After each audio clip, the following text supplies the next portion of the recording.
हरिओम. योगदास श्री जयगणेश जोशी यांनी केलेले आत्माराम या ग्रंथाचे हे निरूपण आपण ऐकतोय. अध्याय 5वा, ओवी क्रमांक 2.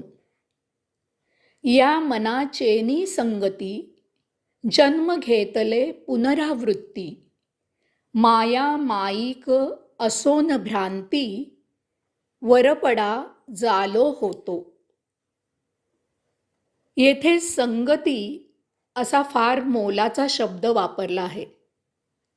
मनाच्या बाबतीत हा शब्द मोठा समजावून घेण्यासारखा आहे.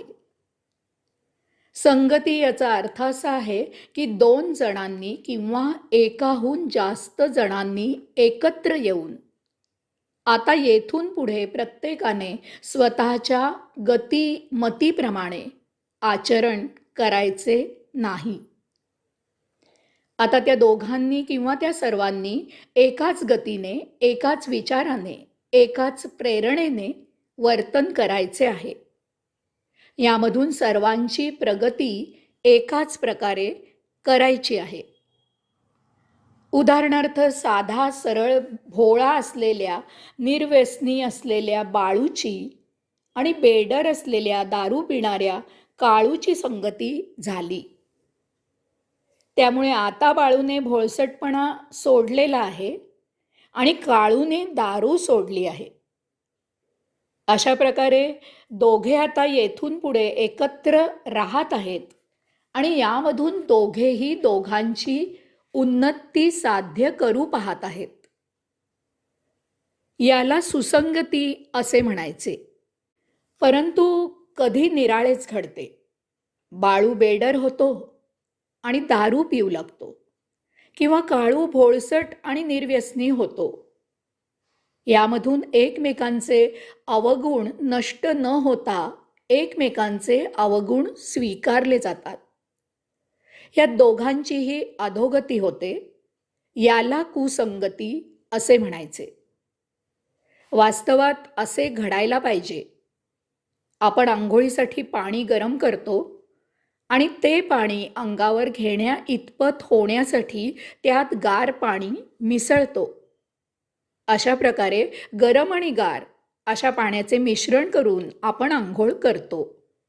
याचा अर्थ एकमेकांनी एकमेकांचे पूरक असे गुणावगुण ओळखून त्याचा पुरेपूर योग्य असा उपयोग करून दोघांचीही उन्नती साध्य करायची आहे. कोणीही कोणत्याही एका टोकाला जायचे नाही.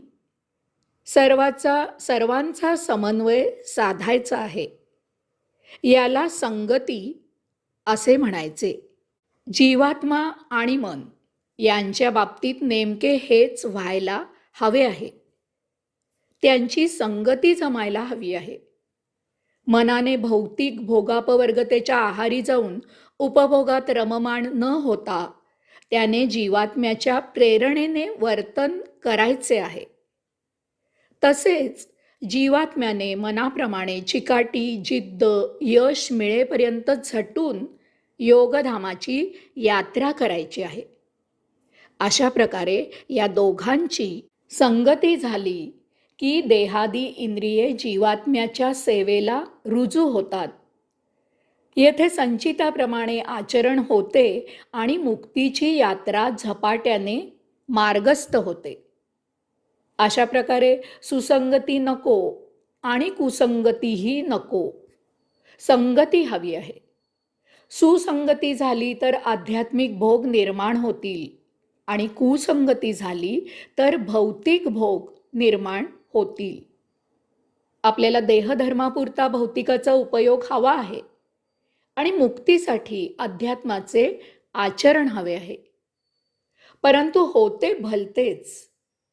आपण मनाची संगती करतो आणि त्याच्या आहारी जातो, त्याच्या कच्चपी लागतो, त्याच्याप्रमाणे आणि त्याच्या तालावर वर्तन करू लागतो.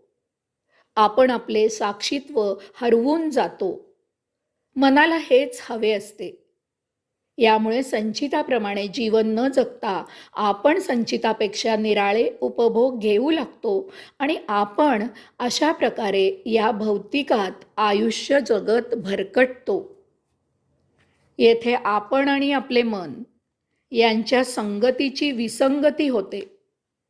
दिवसेंदिवस संचित वाढू लागते. यथाकाळी देह थकतो आणि अंशात्मा देह सोडताना या संचित उपभोगांचे गाठोडे संपवण्यासाठी, पुनर्जन्म घेण्यासाठी यमाच्या दरबारी हजर होतो. असे प्रत्येक जन्मी जन्मोजन्मी होतच राहते. कारण आपण मनाची विसंगती सोडत नाही किंवा मनाला आत्मप्रेरणेप्रमाणे वर्तन करायला भाग पाडत नाही. मायावी वस्तुजगत आणि त्याचे अनावश्यक उपभोग हे भ्रामक, मिथ्या आणि मायावी आहेत याचा आपल्याला पदोपदी प्रत्यय येत असूनही आपण कधीही सुधारत नाही. आपण वरपडा झालो होतो. त्या मायाजालात फसलो होतो. त्या मायेच्या प्रभावाखाली भौतिकाची लज्जत चाखत बसलो होतो. साक्षीत्वाने आत्मारामासाठी वैश्विक सृष्टीलीला अवलोकन न करता स्वतःच त्या सृष्टीचा उपभोग घेऊ लागलो होतो. त्या मायेच्या आहारी जाऊन आपण स्वतःचीच सत्य ओळख विसरून गेलो होतो. एक वैश्विक यात्रेकरू असलेले आपण येथे विश्वामध्ये मुक्काम करून राहिलो होतो. परंतु स्वामीजींची कृपा झाली आणि पुढची ओवी क्रमांक 3.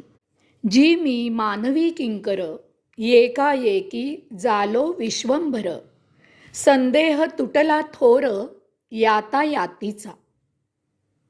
जे आपण एक यत्किंचित इवलासा शूद्र कृमी कीटक प्राणी होतो, तेच आपण स्वामीजींच्या आत्मोपदेशाने आत्ममार्गी यात्रा करून आत्मज्ञानी होऊन विश्वंभर झालो. काय चमत्कार आहे पहा. आत्ता मागील क्षणापर्यंत अज्ञानाने आपण स्वतःला देहादी इंद्रिये समजत होतो. परंतु स्वामीजींच्या कृपेने अंतःचक्षु उघडले, स्वबोध झाला आणि आपण देहादी इंद्रिये नसून आपण आत्मारामाचे अंशवंश आहोत याची उमज आली. आयुष्याचा संदेह नष्ट झाला आणि सत्य जीवनाचा बोध झाला. केवळ मनाची गैरसमजूत होती की आपण या भौतिकात गढून ऋतून बुडून गेलो आहोत. ज्या क्षणी आत्मज्ञान प्राप्त झाले त्या क्षणी सर्व शंका, आशंका, संदेह, प्रश्न पूर्णपणे सुटले. स्वजाण आली, आत्मभान आले, साक्षात्कार झाला. आत्मारामाचे दर्शन झाले आणि जाणीव झाली की मीच तो अंशवंश असलेला आत्माराम आहे. गडद अंधकारात अचानक कोणीतरी दिवा लावावा आणि तात्काळ तिथून अंधकाराने पलायन करावे. तसे आत्मसाक्षात्कार झाल्यावर तत्क्षणी संचिताने पलायन केले. संचित नष्ट झाले. जन्म मरण अशी जी यातायात सुरू होती ती संपली. एखाद्या डबक्याच्या तळाला असलेल्या भोकावर बोळा बसावा आणि ते डबके साचावे. त्यातील पाणी गढूळ व्हावे, निरुपयोगी व्हावे आणि अचानक तो बोळा कोणी अज्ञात शक्तीने दूर करावा. पाणी वाहते व्हावे, स्वच्छ व्हावे, उपयुक्त व्हावे. तसे येथे आपल्या बाबतीत झाले. आपल्याच गैरसमजुतीने आपण स्वतःला देहादी इंद्रिये समजत होतो. भौतिक उपभोगात रममाण होत होतो. संचिताचे डबके साचत होते. जीवन निरुपयोगी होऊन त्याचे आयुष्यात रूपांतर झाले होते. सुखदुःखाचे चटके बसत होते. परंतु अचानक स्वामीजींच्या आत्मोपदेशरूपी कृपा कटाक्षाने आत्मजागृती झाली आणि आपल्याला स्वजाण आली. भौतिकाचा संबंध केवळ देहधर्मापुरताच राहिला आणि आपण मुक्तीचे यात्रेकरू झालो. जन्ममरणाचे फेरे संपुष्टात आले.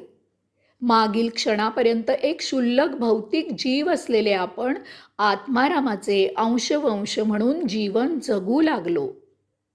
खरेच गुरुकृपेचे महत्त्व महान आहे.